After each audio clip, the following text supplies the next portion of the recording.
standard simplex is going to come in many flavors as we go through the rest of chapter 5, but we're going to start off with standard simplex, okay? Um, so, what is the point of simplex? What are we doing? Well, the good news, simplex is literally what we were just doing in section 5.2. It solves linear programming problems.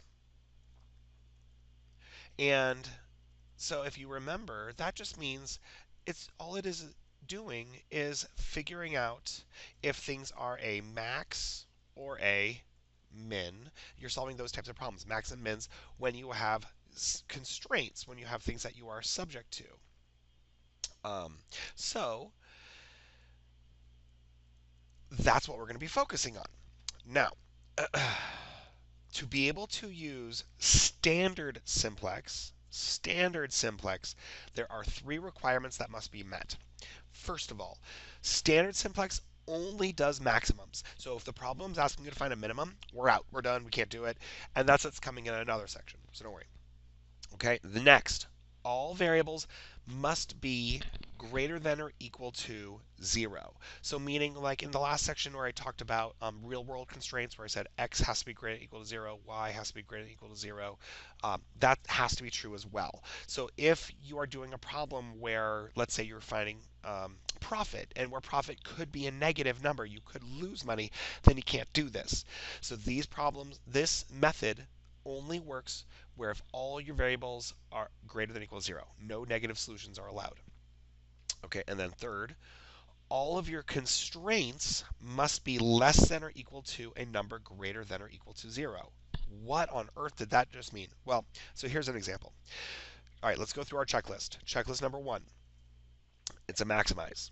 Okay, checklist part number 2 um, is that all of my variables, I have x's and y's, all of them are greater than or equal to 0. Okay? And then 3, here's the little bit confusing one, but once you see it, it totally makes sense. All the constraints, so that these are my subject to's, these are my constraints, but we don't worry about this. These we really don't think as constraints, we just think of those as defining my real world constraints, my real world, I can't have negative cars, that kind of thing. So here, all your constraints must be less than or equal to, so notice here, less than or equal to, less than or equal to, less than or equal to, a number greater than or equal to 0. Well, is 6, 4, and 4 greater than or equal to 0? Well, yes, they are. So therefore, we're good. Now, you may be wondering why the phrasing like that, because it may say it's something slightly differently in the book. Well, let's just pretend we had something like this. If this was our constraint, now notice we have a greater than or equal to, but it's a negative number. And if you remember back from algebra, we'd say, okay, to make it fit objective 3, what I'm going to do is multiply everything by a negative 1. So that gives me negative x minus 2y, but when we multiply by a negative, my sign flips, and now I have a value greater than 0. So having this requirement just makes sure that things are written in the right way. So we're always checking, and also to make sure that they're not hiding something on me. So for example, I could write something like this, where I could say it's less than or equal to negative 4. And you'd say, yes, it's less than or equal to. Well, it's not really, because when I turn this number positive, that's going to flip the sign and make it greater than or equal to 4. And it's no longer a standard problem. Now it's a general problem, which comes in the next section. So that's the idea on this, is what we're looking for is these numbers that are highlighted in purple all have to be positive, or 0. 0 is fine too. And they have to be less than or equal to signs. We're not going to try and trick you, especially here in section 5.3, or in the standard simplex, depending on your book.